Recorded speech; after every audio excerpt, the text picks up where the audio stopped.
For most of history, nature has shaped us. Climate, predators, food, and disease have all pushed humans to adapt. But now, something strange is starting to happen. For the first time, we're building tools that don't just predict nature, they might help design it. And the most powerful of those tools isn't a microscope or a satellite, it's AI.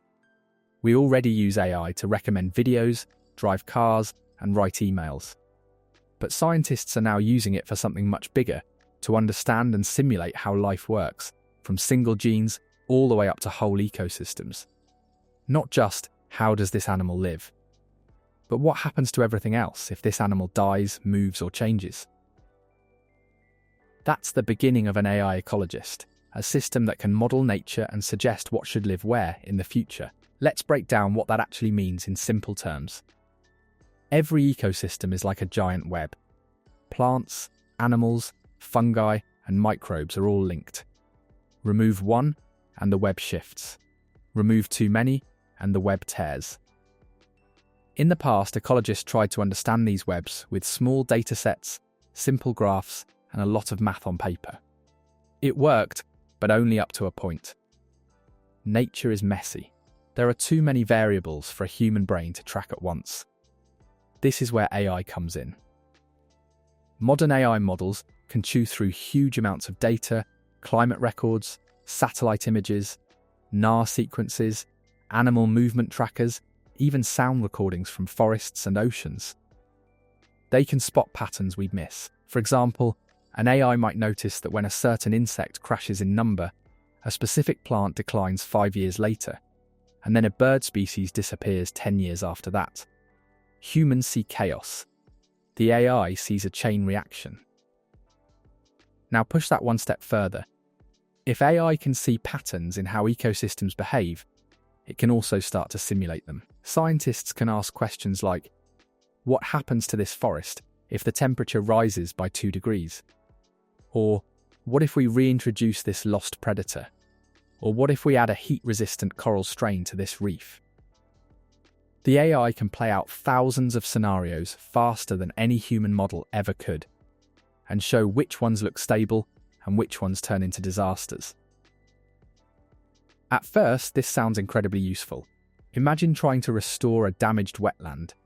Instead of guessing which animals to bring back or which plants to plant, you feed real data into an AI ecologist and ask, what combination of species gives us the healthiest, most resilient system? In theory, that could save time, money, and a lot of painful mistakes. It's like having a weather forecast, but for living networks. But here's where things get tricky. Once you have a tool that can simulate ecosystems and suggest optimal futures, it becomes very tempting to let it not just advise, but decide. You can easily imagine governments or companies asking, what's the best mix of species for maximum carbon storage? Or which animals can we lose without collapsing the system? That's not just describing nature anymore. That's designing it. And remember, AI doesn't care about beauty, culture, or the emotional value of a species. It cares about the numbers we feed it. If we tell it that carbon storage or crop yield is the main goal, it might decide that messy, diverse ecosystems are less efficient than simpler, engineered ones. From the AI's point of view, replacing a whole wild forest with a few super-tuned tree species might look like a win. For the rest of life on Earth, maybe not. There's also the problem of bad data, bad future. AI only learns from what we give it. If our data is biased, incomplete, or just wrong, the AI's solutions might be dangerous. If it has never seen a truly wild, intact ecosystem, it might think our already damaged world is normal, and design future nature around that baseline. It's like asking someone who has only ever seen fast food to design a perfect diet. On top of that, there's the question of responsibility. If an AI system suggests reintroducing a predator, moving a species, or editing an animal's genes to save an ecosystem, who is responsible if it goes wrong? The AI? The scientists? The government that approved it? Nature doesn't come with an undo button. Once you release an edited species or remove a keystone species, the consequences can last centuries. So should we use AI to shape ecosystems at all? Maybe the better question is, how should we use it? At its best, an AI ecologist could be an incredible warning system. It could show us which ecosystems are closest to collapse, which species hold everything together, and which regions need urgent protection. It could help us test risky ideas in simulation instead of in real forests and oceans. It could help decide where rewilding, de-extinction, or genetic rescue might actually work, and where it would be a bad idea.